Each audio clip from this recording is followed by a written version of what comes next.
Welcome to the show. Today we're going to be talking about Chapter 6 of Laws of Attraction. What happens in this chapter? As of last chapter, we know the moot court drama came to an end in the last chapter, and we saw Philip, who is the person who keeps the McGraw-Bryan, the law firm, floating with the money, with the funding. He is in some danger and he needs legal assistance, and he is here to seek that assistance.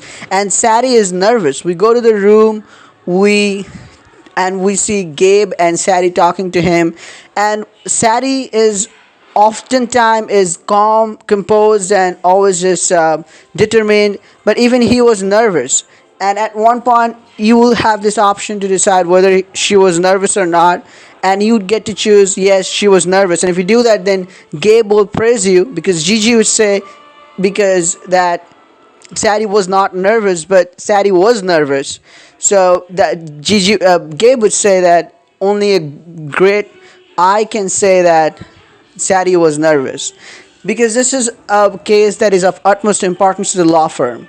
Now, what's the matter is that Philip's daughter, she is 17 years old and she's kind of brute, and she is an outlaw sort of. She doesn't listen to her father and do whatever she does whatever she wants. And from the look of it, we get to know that this law firm has saved Philip's daughter from lots of cases before, also from lots of lawsuits perhaps. And this time she is into a guy who is Joey and who is a gold digger, and Philip doubts that he is after her only for the property. Now we also get to know that Philip has a wife. He has divorced his wife a long time ago, and that divorce sort of ruined the reputation of his wife. So his wife's parents, that is Philip's daughter's grandparents, also want to ruin Philip's reputation, and they want to ruin Philip's daughter's reputation. So they're giving all the property to Philip's daughter so that Philip's daughter gets it and just blows it away, because Joey, who is going to marry her daughter, and they're going to blow it away together, so their name would be on newspaper too, and that their name would be spoiled. So that's what they want. That is a bit awkward, but it's just revenge. That's how Martin, Bo, Gigi, they thought about it. Then we take the case, and Gabe has high expectations for us as always. We go to meet Philip's daughter, and Philip's daughter is not too happy to see the lawyers her father has sent to sort of to waver her from her decisions. But we have the options to choose wisely. Martin kind of disappoints the daughter and Lydia, I think. But we again have this diamond scene to give her some advice that would be really useful for her in the future. So you gotta absolutely play this diamond scene for your ranking even. And you play this diamond scene, you go to bowling with Lydia and her boyfriend Joey, and we see Joey. We learn about him and we find out that Joey is kind of dominant. He just always makes Lydia feel bad about her. He always tells her she's not perfect. She always has to do better. But it's, like Philip said, Joey has her wrapped around his little finger. And Joey is a gold digger. We sort of distract Joey and we talk with Lydia, and no one has ever got to her like we have gotten this time. And we give her some advice, and it seems she listens to this, and this would probably be of utmost importance later. Then we come back, we're still thinking about it, but then we have a conversation with Joey, and we get to know, like Lydia said, Joey never knew that when first Joey met Lydia, he never knew that she was a rich girl, but still he cared for her. But from Joey's statement, we get to know that Joey always knew that Lydia was a rich girl, and that's why he planned all this. And we also notice some, tattoos and stuff, or gold chains, and we get to know that, well, Joey is a real gold digger and he's been in this business for so long, and who knows how many girls she has prayed like this. Then we are really concerned for Lydia, and we feel bad for Lydia, to be honest. And we get in the room, we discuss with Martin, Gigi, Ashlyn, Bo, how the case goes. And really, in this case, I don't think we got to see the usual quarrel between, let's say, Martin or our main character, anyone. So we're kind of, bound together. We were really solving this case, and I really like that part. I also got to know about Bo, because Bo had this kind of feeling too. He says rich, lonely kids often become the victim of this kind of gold diggers, this kind of bad people who just want to have your money, but who don't want to have you. So that was something that I really looked to in this book, this chapter. And then there was this diamond scene with Gabe. We go to one of the restaurants. I think it's a big place, and we have a very nice dinner with Gabe. And again, throughout the scene, it feels like Gabe is kind of falling toward us, but at the end moment, Gabe pulls back himself, reminding him what he was gonna do and what the consequences could be.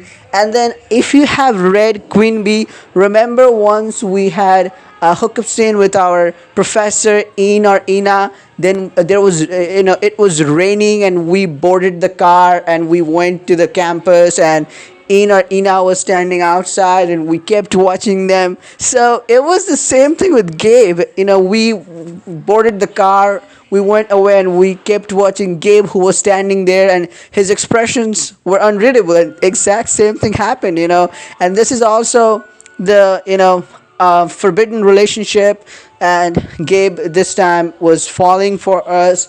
He has fallen for us. I mean, he was sort of letting his guard down, but then at the final moment, exact moment, you thought, well, this is the time when we're going to have the first kiss, and then he suddenly pulls back, and then, this look. So that's the resemblance I found from Queen Bee. Let me know, guys, what you think in the comment section below. And then we mostly fret about the case. How can we try to think about different things? We need to prove this Joey guy a mafia, or that he has done something like this before. Or we can see Lydia is just not able to handle this big property. We try to come up with these kind of things, but nothing seems to work till the end. And then finally, Gabe bursts in the room where we're having this conversation. And I found it really funny. This is really, Choices does a really good job with this kind of little scenes in a big scene. Like Gigi was holding a whole tray of coffee, cups. And then Gabe enters the room and says, "Drop whatever you are doing now." And Gigi looks at her, coffee tray and thinks that whether she wants to drop it. And then Bo just, no one reacts, and Bo just goes and grabs the coffee and takes it before, Gigi does anything further. I mean, what if she drops the coffee cup? Then, all the coffee will be gone. So Bo just reaches and grabs the coffee cup and then takes it. That was super hilarious. It's a serious scene. Lots of bad things are happening, romantic scenes are happening, but that scene really killed me. Like the way Bo acted, and I really praise Choices for how they sort of, they put that thing there. I really like that. So what happened then? I can't bring myself to finish it. that was so hilarious. I really found it funny. Was it Gabe? Yeah. So Gabe gives the phone to our main character, and we'd see that Lydia ran off to Vegas, and well, she married Joey. So now the case has taken a whole new turn. Just when we thought that we got it under control, now we're thinking about other plans. Now we're back at the square one. We need to start. So what do? That's in the next chapter. Well, I just want to say it shortly. This drama is going to continue for the next 2 chapters at least, I think. And then the main case, that is, the pace was really nice in this chapter, I would say, but not that good. I wanted to see, it's a cliffhanger where it ended, but something more could have been done. It was mostly that scene. Ashlyn didn't come into play again, pushing toward Gabe. Yeah, that's fine, but still, I think the murder mystery, I think sooner it comes, the better, because God forbid it shouldn't be like foreign affairs, because I think it's heading toward foreign affairs, I don't know, but let me know, guys, in the comment section your opinion about this. How you're liking so far? What do you think? Whatever happened in this chapter? It was really an eventful chapter, to be honest. But yeah, more could have been done. I think in the middle the pace kind of fell short, but it is what it is. An awesome chapter overall. Stay safe, take care all, and comment below. Let's talk in the comment section. See you in the next video. Bye.